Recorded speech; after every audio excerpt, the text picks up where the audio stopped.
আসসালামু আলাইকুম প্রিয় ভিউয়ার্স, আশা করি আপনারা সবাই অনেক ভালো আছেন।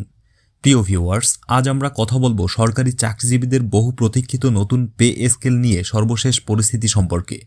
দীর্ঘদিন ধরে অপেক্ষার পরও বেঁধে দেওয়া সময় পার হয়ে গেলেও এখনও সরকারের পক্ষ থেকে আসেনি কোনো চূড়ান্ত ঘোষণা।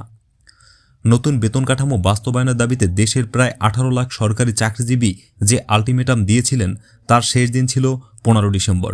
কর্মচারীদের দাবি ছিল এই তারিখের মধ্যেই নতুন পে স্কেল কার্যকর করে গেজেট প্রকাশ করতে হবে, কিন্তু নির্ধারিত সময় পার হলেও সেই বিষয়ে আনুষ্ঠানিক কোনো ঘোষণা এখনও দেখা যায়নি।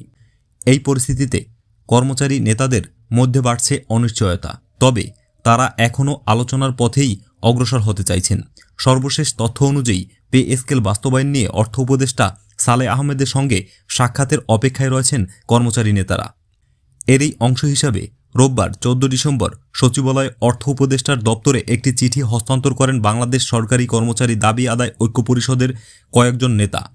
সংগঠনের মহাসচিব বেল্লাল হোসেন জানান, তারা সরাসরি অর্থ উপদেষ্টার সঙ্গে সাক্ষাৎ চেয়ে ওই চিঠি দিয়েছেন, তবে সেদিন অর্থ উপদেষ্টা অফিসে উপস্থিত না থাকায় সাক্ষাৎটি সম্ভব হয়নি।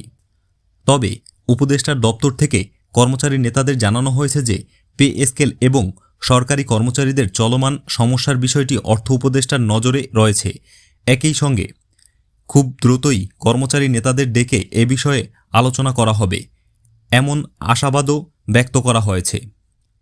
প্রিয় ভিউয়ার্স, উল্লেখযোগ্য বিষয় হল, গত জুলাই মাসে অন্তর্বর্তী সরকার সরকারি চাকরিজীবীদের জন্য নতুন বেতন কাঠামো প্রণয়নের লক্ষ্যে একটি কমিশন গঠন করে।